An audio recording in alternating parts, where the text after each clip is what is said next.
Hey there, welcome to another episode of the 40 and Unfiltered Podcast. Looking back, I can only imagine how helpful it would have been to have heard personal stories from other women and what it was like for them going through perimenopause. Hell, it would have been helpful just to know it was something other women went through. In this episode, I share some more details of my personal journey with perimenopause and hormone replacement therapy while debunking some myths and sharing the updated research. Remember, everyone's perimenopause and menopause will be different, but aspects of all our individual experiences will overlap with others. And the more we talk about these experiences, what was hard, what helped, the easier it will become for all of us.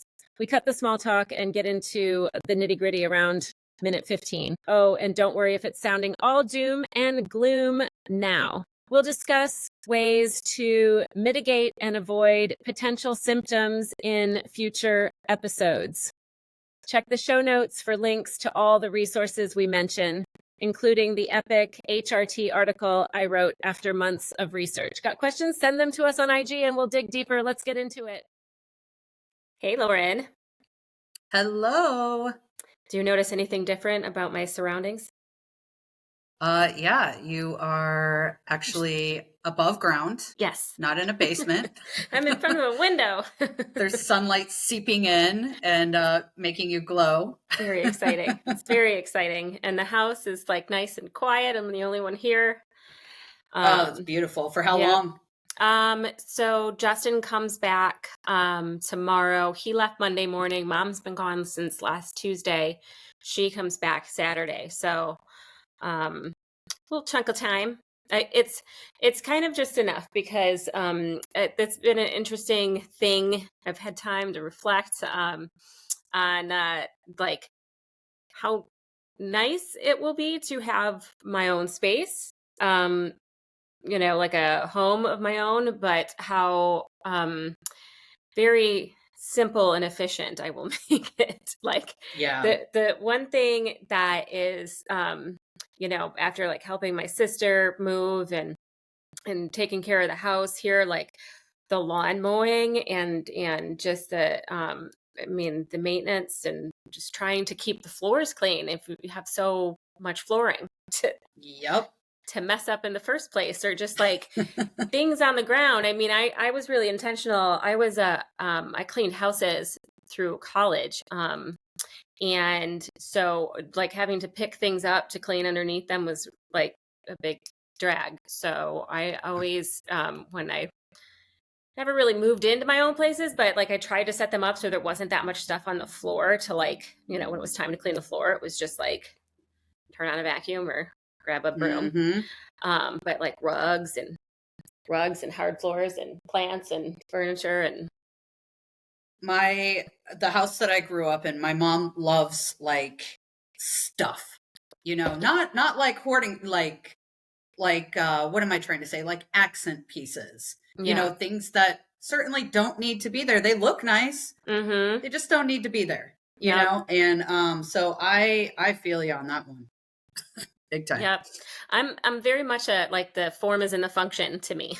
Like, does it do something? I'll keep it. Like, no more tchotchkes for this girl.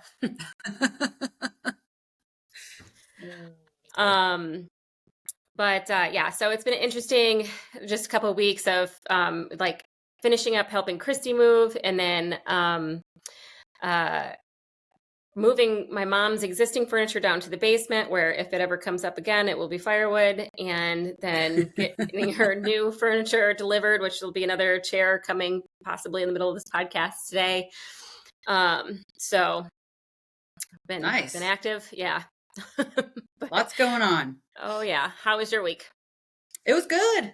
Yeah. It was good. I tell you what though, so both of my boys, their birthdays are in June, and this will be the first year that I haven't like grouped their birthdays together because they've been wanting to have their own birthday parties. And, up until this year, I was like, wow, I have it so good. I can just do this like joint birthday party every year. And now they really want their own. And MJ, my better child, love them both. He's my better child, has really been the one that's been begging for it. So I've been doing that. that shit's expensive, man. It is expensive to have a kid's birthday party. Like, gone are the days of having 10 kids over, getting a cake from the grocery store and like some really cheap cone hats and, you know, turning them loose to play with dolls or whatever. Like with these boys, I mean, it's just, you know, he wants to have it at a trampoline park and then the other one wants to have it at the house. And so then you look at like water slides and it's just, it's stupid. It's insane. Like the bounce So I'm houses gonna, and all next year, June's going to be like a month of travel next year. Like when they get out of school next year, I'm like, I will take you guys both. I would much rather be spending my money on a, on Airbnb and gas and food as opposed to doing all this stuff for other kids that I don't even know. So I think that's a great idea. Like make it, I mean, you birthed them. So technically it's a celebration for you. That's true. So you kept them alive. You've kept them, until they leave the house and are no longer your problem, which I think is like 30, 35. Right?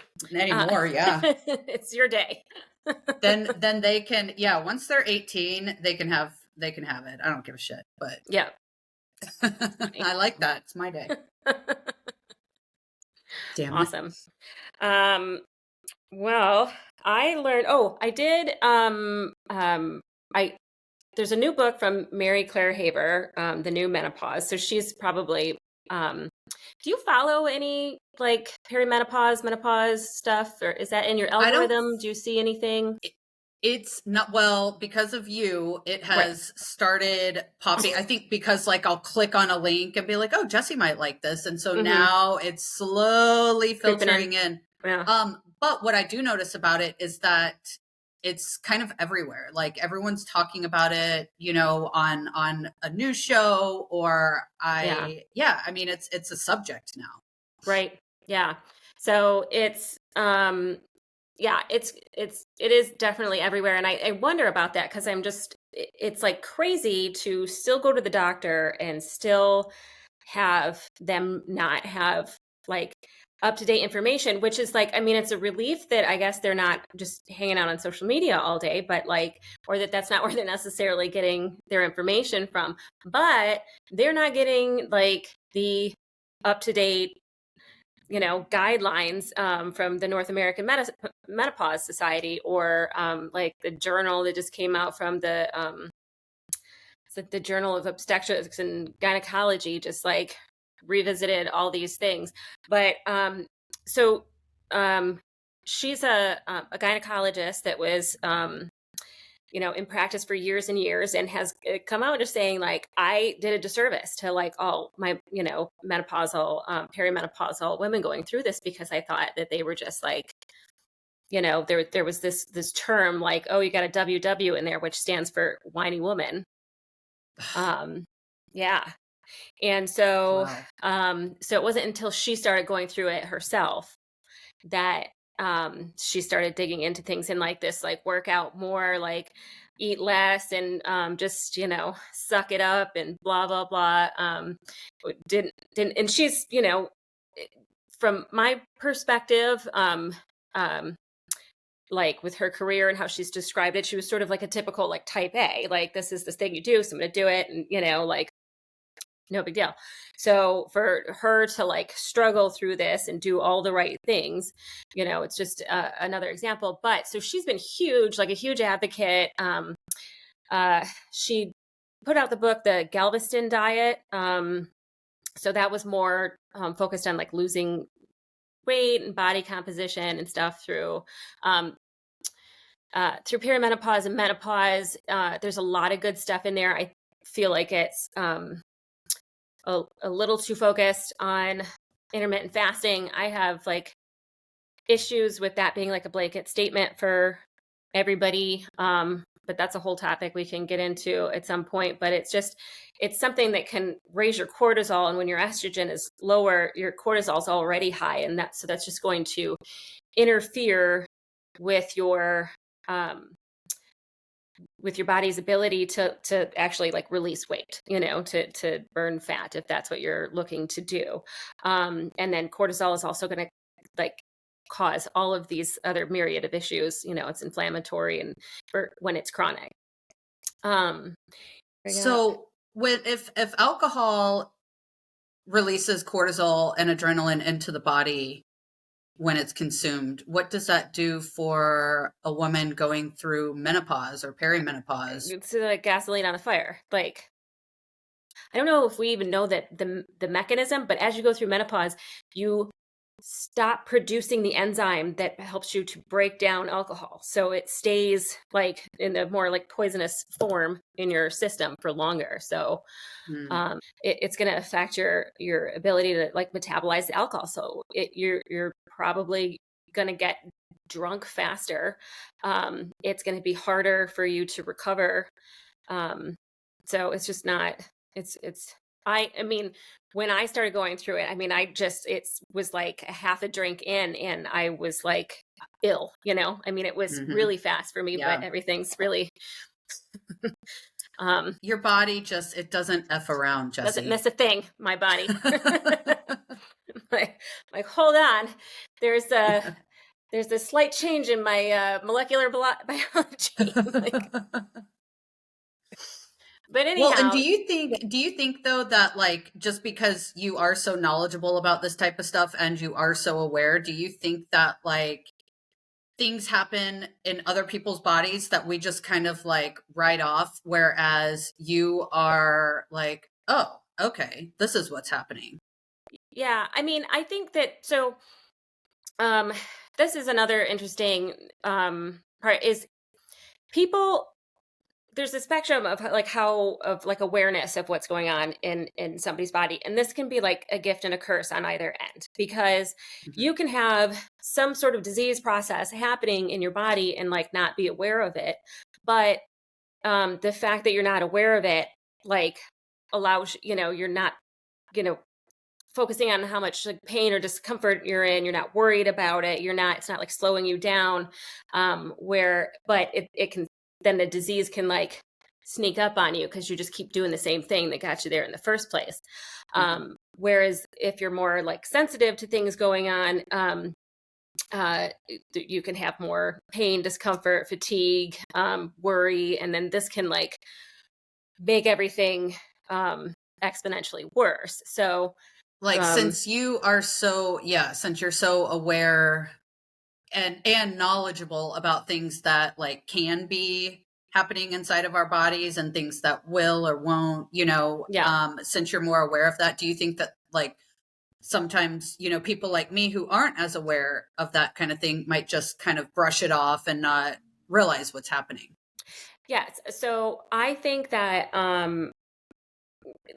what's unique about me, other than just having gone through so many different reproductive issues and having to like fight so hard, is that I'm just a curious person. So if the doctor's like, well, this is what's going on with you and you should take this. And I'm like, but why is this happening? I mean, so that's sort of innately in me, but also because just sort of, letting things go in the past has led to negative outcomes for me. So, so I think that, I mean, the knowledge that I have has come out of necessity to like find things to do so that I could actually like live a productive life, so it was,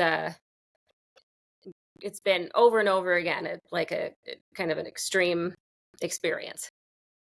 Well, I don't know, I don't mean to like, this isn't calling you out by any means, but I don't know if you remember years ago when we worked together and I was just randomly coming in the bathroom and I saw you in there. And do you remember what I'm talking about?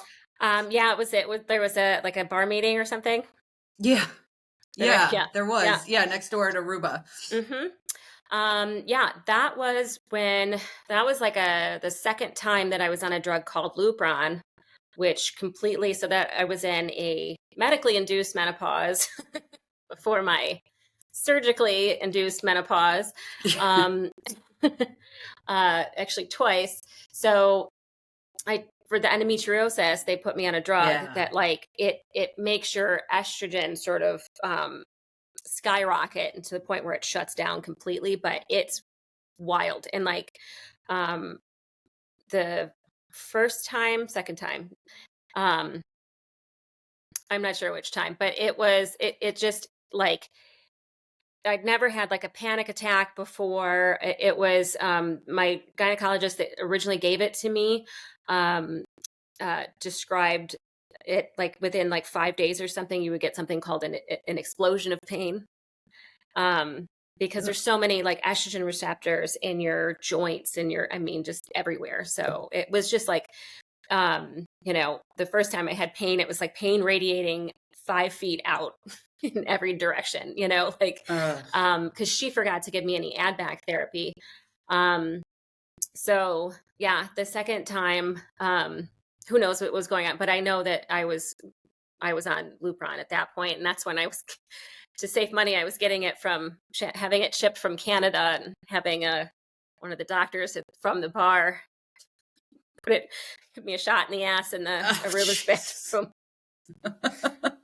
Not recommended. Not recommending this course of action. And they ended up confiscating it at the border. So then I lost that money anyway. I was going to say, is it really saving money getting shipped from Canada?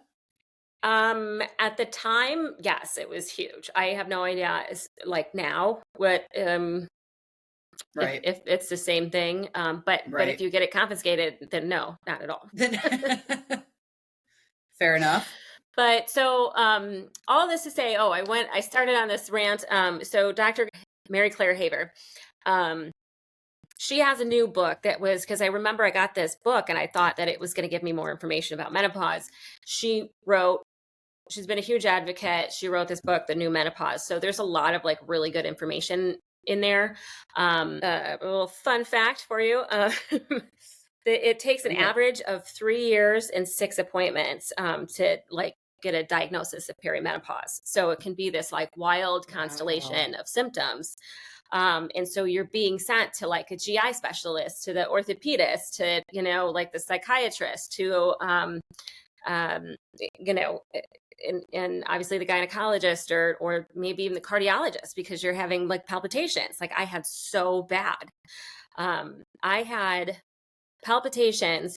It wasn't even, my heart rate wasn't even fast. It was just, I could just feel my heart pounding all the time. You can't can't get away from it. You can't, focus on anything else. And I tried running, I tried meditating, I was taking, ashwagandha. I've got a lot of things in my toolkit to handle a lot of things before I need to go to a doctor or, sleep hygiene, the room temperature, everything I could have possibly done. And especially like, while traveling around Southeast Asia, made it even more interesting. So what are some of like the main symptoms that for period? So we went through, there's, depending on where you look, it's anywhere from like 34 to 84 symptoms or something. Like there's a lot, because like I said, the estrogen, there's estrogen receptors almost everywhere, in almost every like organ system in your body. So, the one thing, she went over in the book was this burning mouth syndrome, where like your mouth is just burning or numb or tingling, that like you can get neuropathy. There's something called arthralgia, which is just like the, just aches and pains that don't seem to have, there's no arthritis. There's not necessarily like an inflammation there. Because there's I forget her name, but there's a orthopedic doctor who's like huge, in the menopause scene right now. So she's been a great resource. But so it's like you hear about the hot flashes, the insomnia, the mood swings, and the genitourinary issues. But like aches and pains is actually one of the biggest ones. And you're told like, oh, you're just getting older. It's just, like suck it up. Obviously Mm-hmm. the weight gain, 11 to 18 pounds is the average Ugh. through menopause. Yeah. Because you're like, and a lot of that I think it's this increased stress, this like, most women kind of come into it in this sort of diet place where it's just like we have lower and lower metabolisms because we eat less and less, but then we gain weight. Then we eat less. So then it just, you're, Well, so like when I got pregnant, Mhm. my doctor, would always say it's so important to exercise and to keep yourself healthy so that, once this pregnancy is done, the weight kind of like will shed off again. When Mhm. you're going through menopause, if you are going into like peri and regular menopause fit, Yeah. will that help you through it without Um, gaining weight? Certainly it won't necessarily for the weight gain. Yes, it won't necessarily save you from it because it's regardless of where you are, this hormonal shift is going to throw you off track.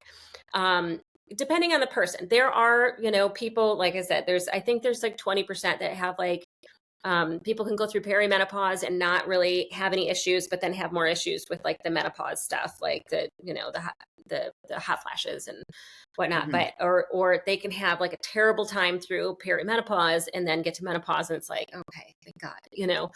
So, um, but any existing issues you have like before getting into this like hormonal chaos are going to be exacerbated. Hmm. Like it's just 100%. so Yeah. it is like the best time is now to like kind of clean up anything going on no matter where you are on this journey, because it will just like any blood sugar issues are going to be worse. Your triglycerides and LDL cholesterol can just go up out of nowhere. You don't change a thing.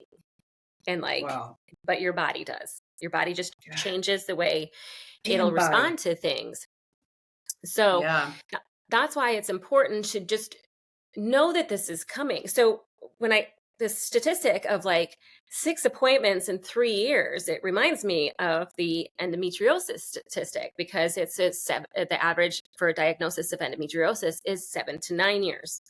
And but perimenopause like is something everyone goes through when it takes 3 years for a diagnosis, Yeah. like Doesn't make sense. especially when most women are going through it roughly the same time. Like it's just crazy. And so, I mean, I can talk about my perimenopause.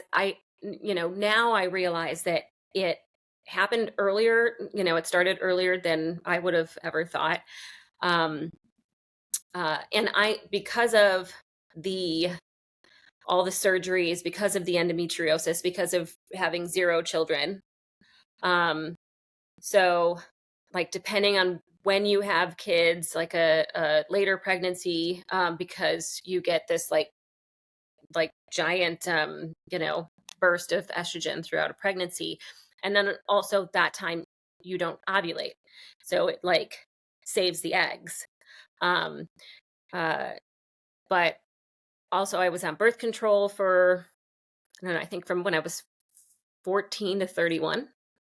Um, so that can make a difference because that holds on, because you don't ovulate during that time. So there's so many things. And then, but then, you want to look at your mom and your grandma and what did they go through? Because that can be informative as well as far as like when you're going to maybe start. But there's Hmm. just all these lifestyle factors, a lot of um, like trauma, sexual abuse. There was a study in the book that she talked about that can induce like earlier menopause. Um, Is that from like so, stress and things mhm, like that, or? yeah, yeah, because all like when you're in stress, it's meant to be like an acute reaction, so these stressful times, your hormones are sort of depleted because it's not time to like procreate right now. It's time to, stress out and do something. But we're in this like chronic stress now. And so it just lowers it'll lower all of your hormones, all of your other hormones.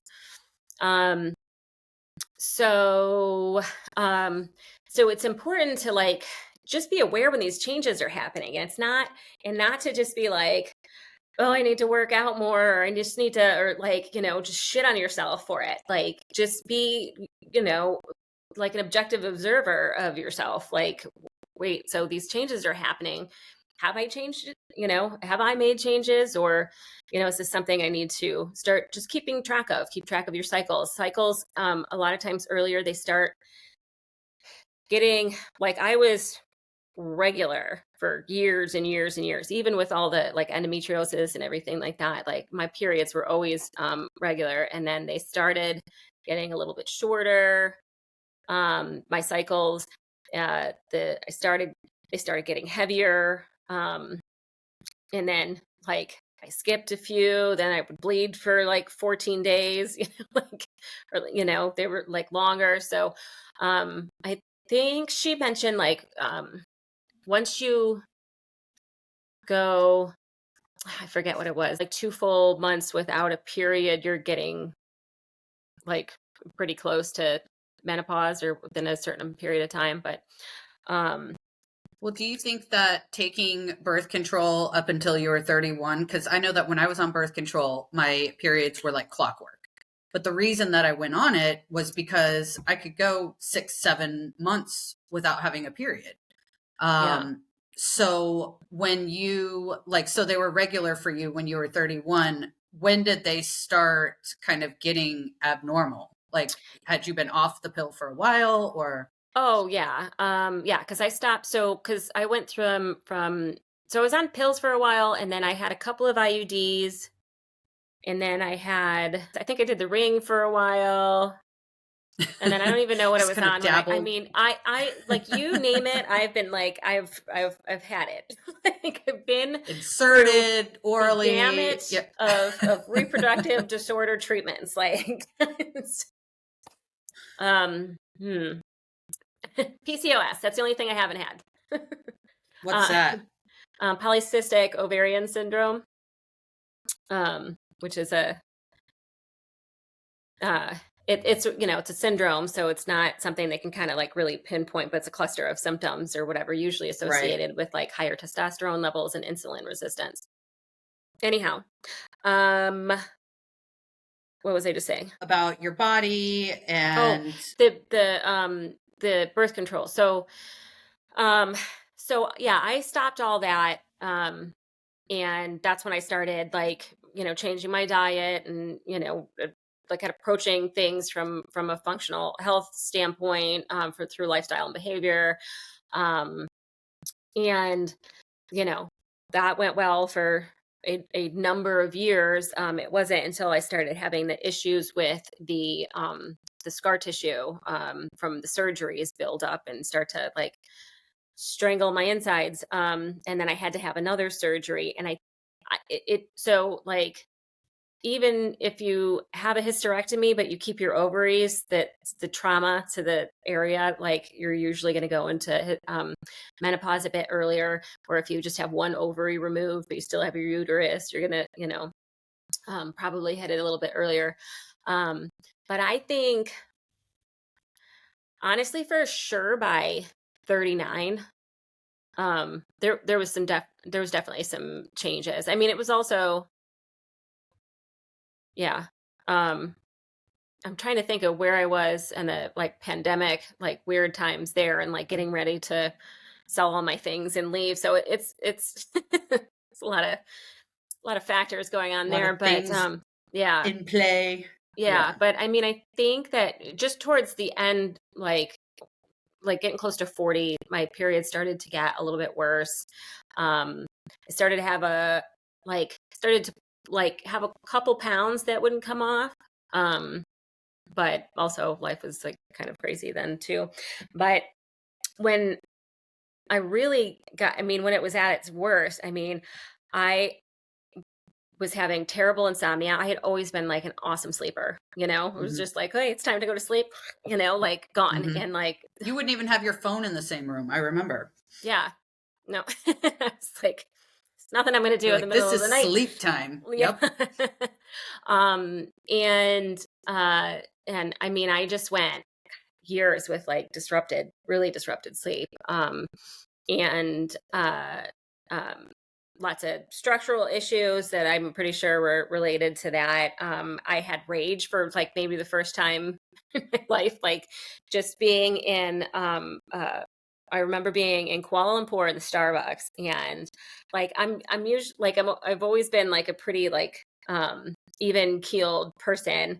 I don't tend to react immediately. Later after I process it, I can get upset, but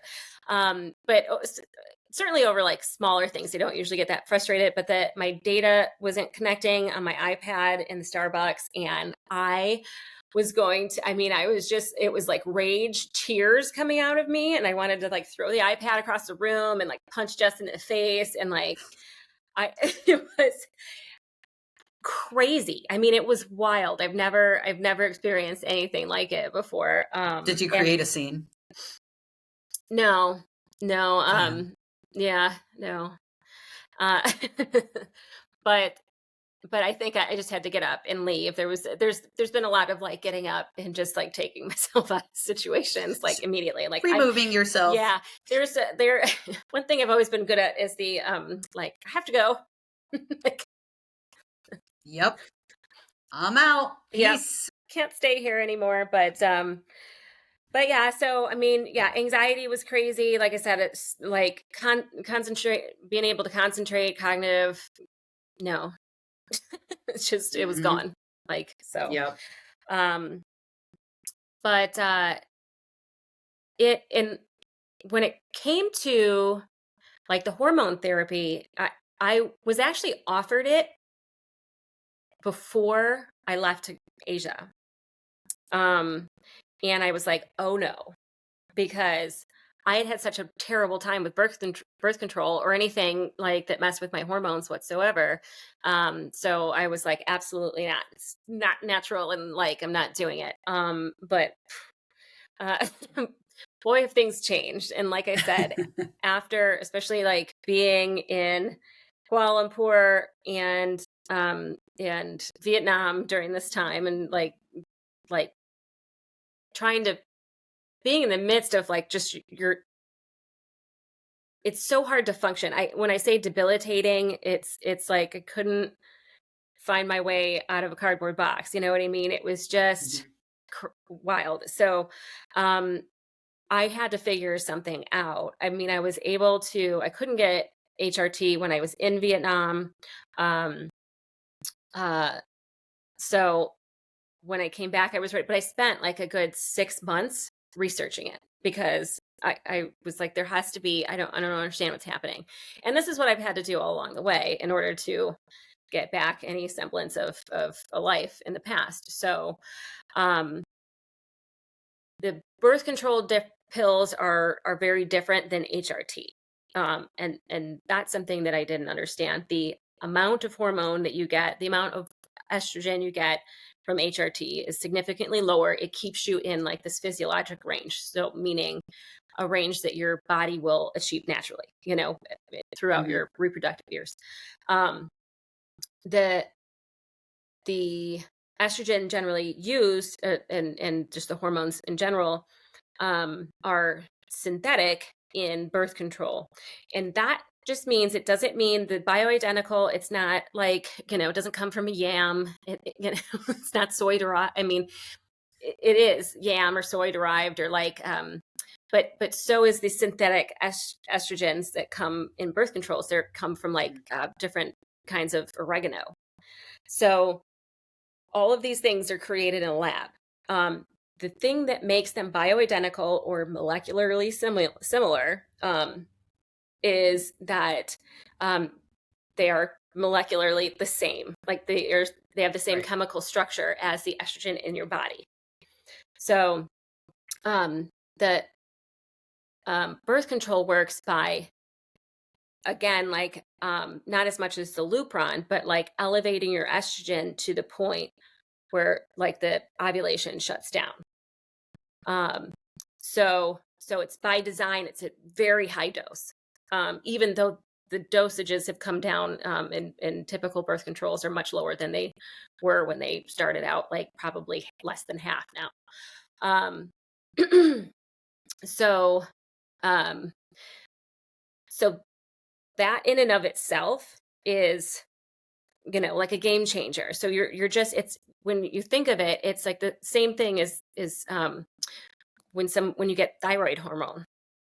If you have a low thyroid, Mhm. it's the same thing. They have a synthetic version of T4, or they have like the armor thyroid, which is like comes from a pig. But like, so it's substituting something that you're like, it's the exact same of what's in your body, um, naturally. So does that make sense?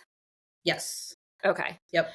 Um, and so when I came back from Vietnam, um, I was comfortable taking these hormones.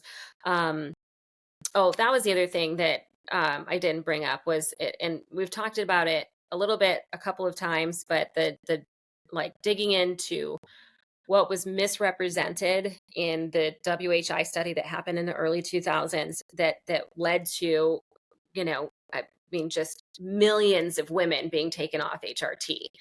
Um, and the believe it's the Journal of Obstetrics and Gynecology just came out with this like massive paper, like analyzing every aspect of that, and also the research that's been done recently, as well as like what happened to, following the women in the study and everything. So after researching all this stuff for a long time, I was comfortable. And I went to the doctor and I was like, all right, I'm ready for the HRT. Like, give it to me. And so I tried the transdermal option is the one that like there doesn't come with a risk of blood clots. It doesn't go through the liver, so that's makes things easier. And um, and then also there's one thing with the pill is it can reduce your B vitamins and kind of mess up your microbiome. So not that like that would have been great information to have, like having used it all those years. So that's where like a lot of these complications. So if somebody wants to be on the pill, if that's what's going to work best for them, I'm all for it. It's just like know what's going on so that you can mitigate the potential risks going forward. Just know your facts. Exactly. Yeah. So I tried the patch, and the adhesive in it just caused like a rash that would last for weeks and weeks after I moved, because you have to move it around.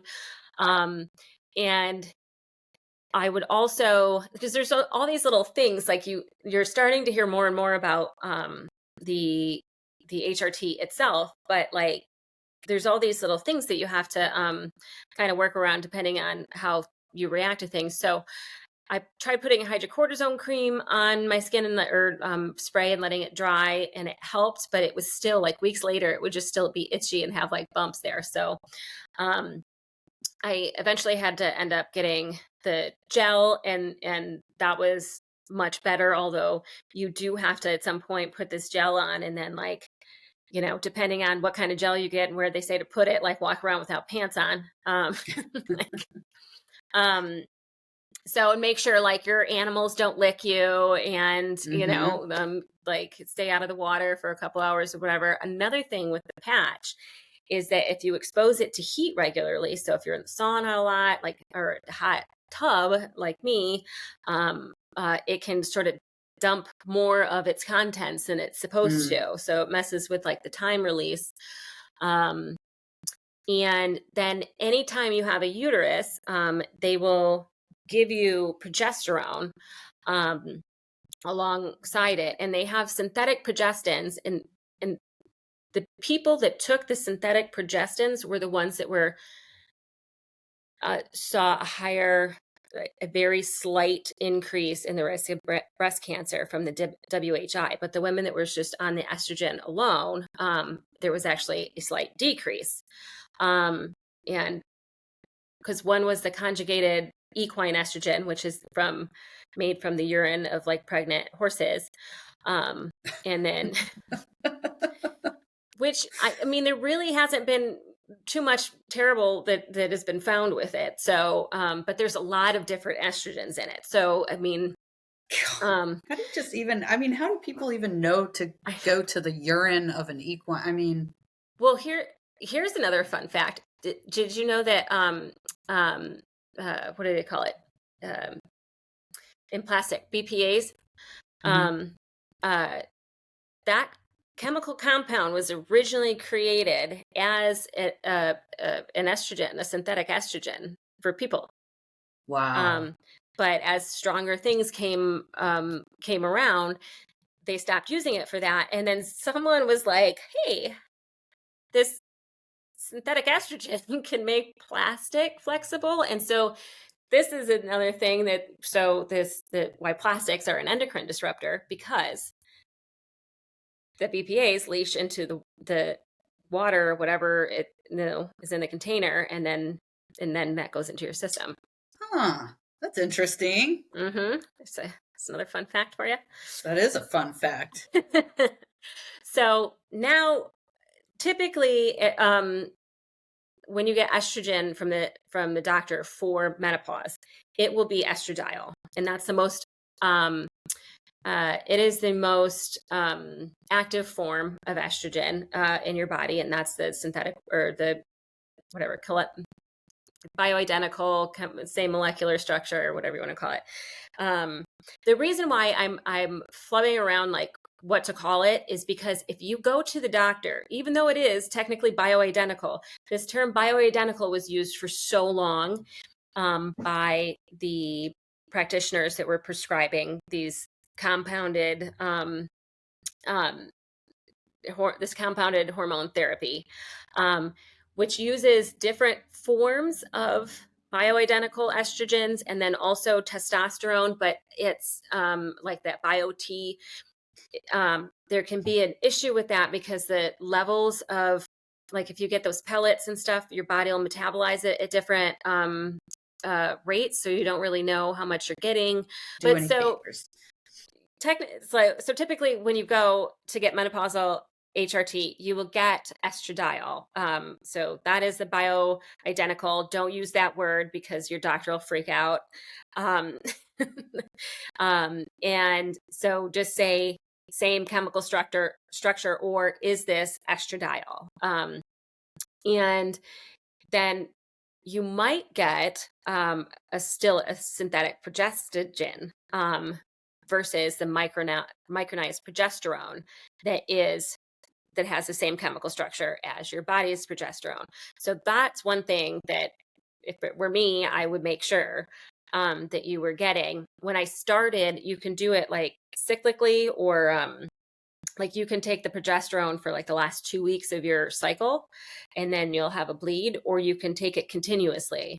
I was still trying to like hold on to some like normalcy or whatever. So I'm like, I'm going to take it cyclically. I'm still going to have a period, whatever.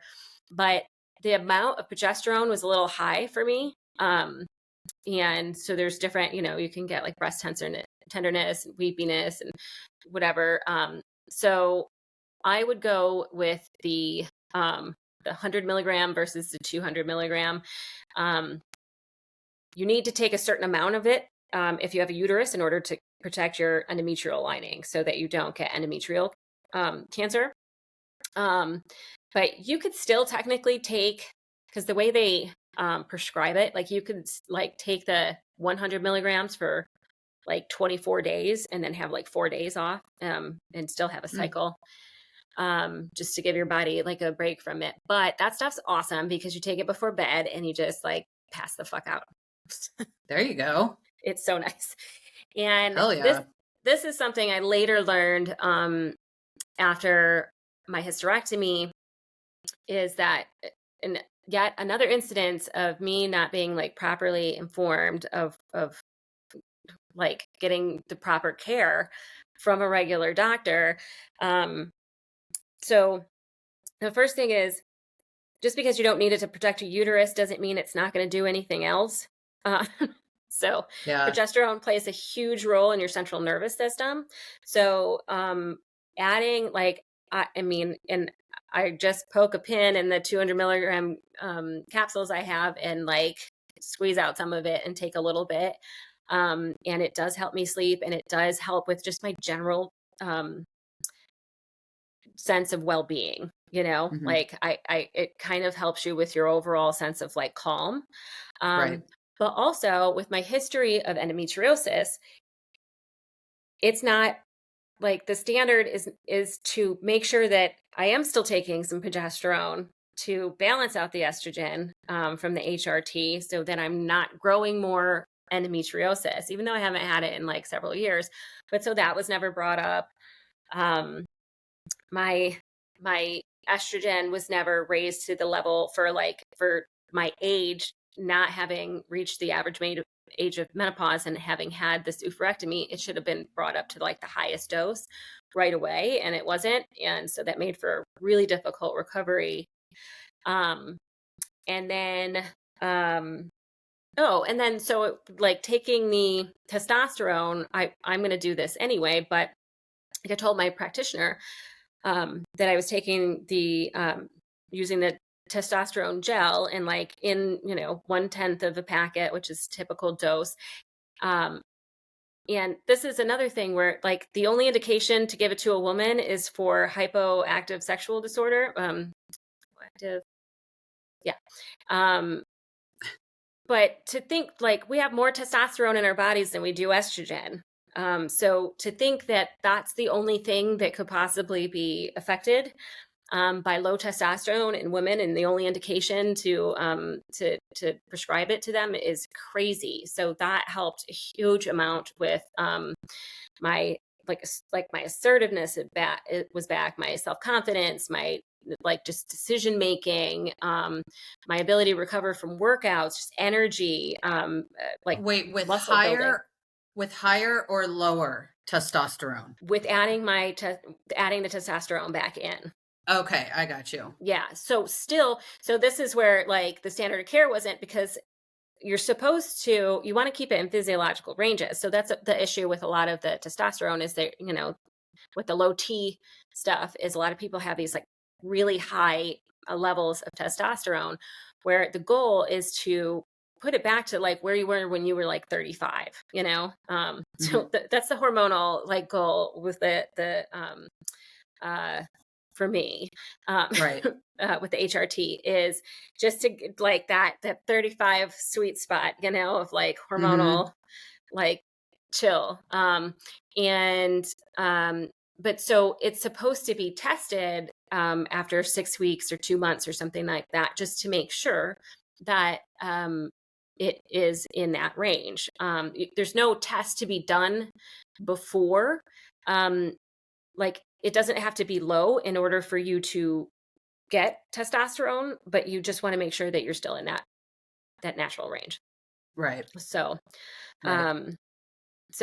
and it's been even into like coming back here where I'm not sweating all the time. I'm not covered in sunscreen, like a million layers of sunscreen. And my skin isn't as tan. I think that has like affected the absorption of a lot of things. So I'm actually like testing out, just dialing back the extra estradiol that I was on. So we'll see how that goes.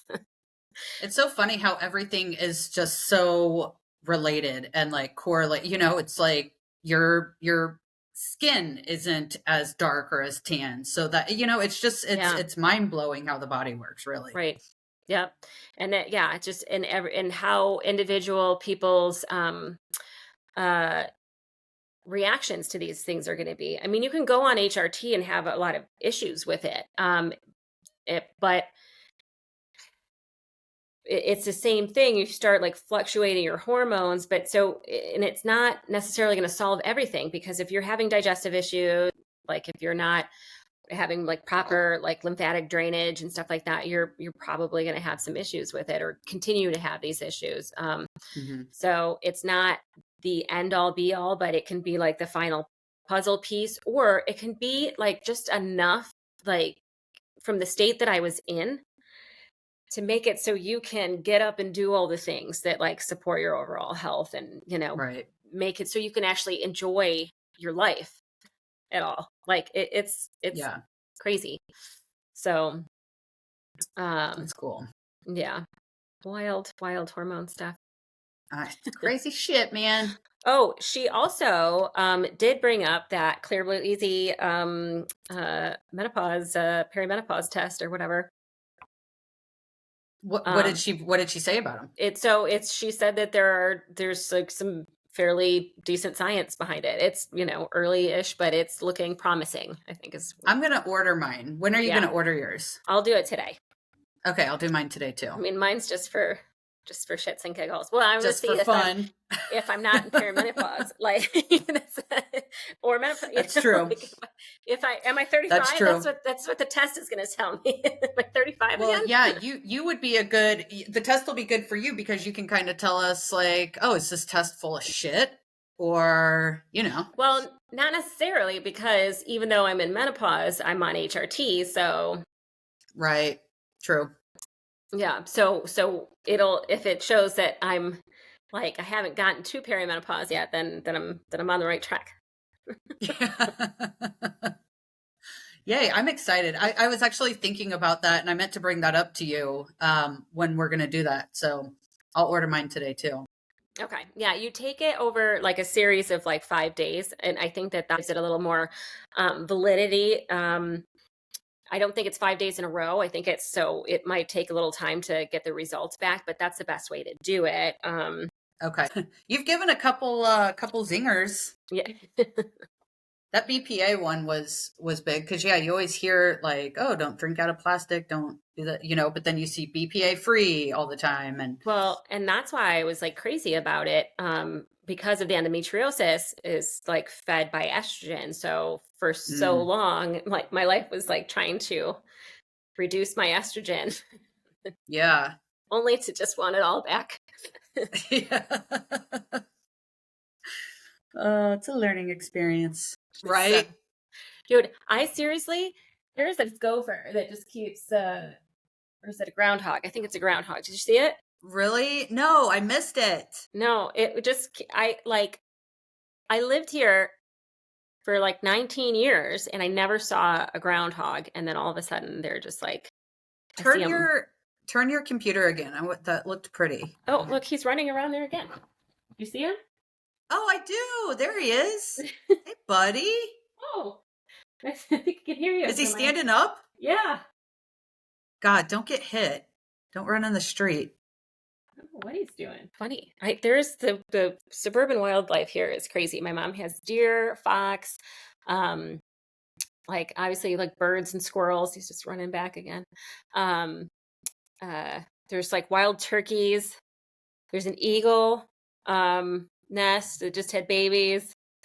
What part? I mean, I know you're in Detroit or near Detroit, but where are you?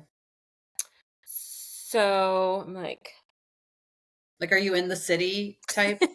we're like Metro? an hour outside Detroit in the suburbs. Gotcha.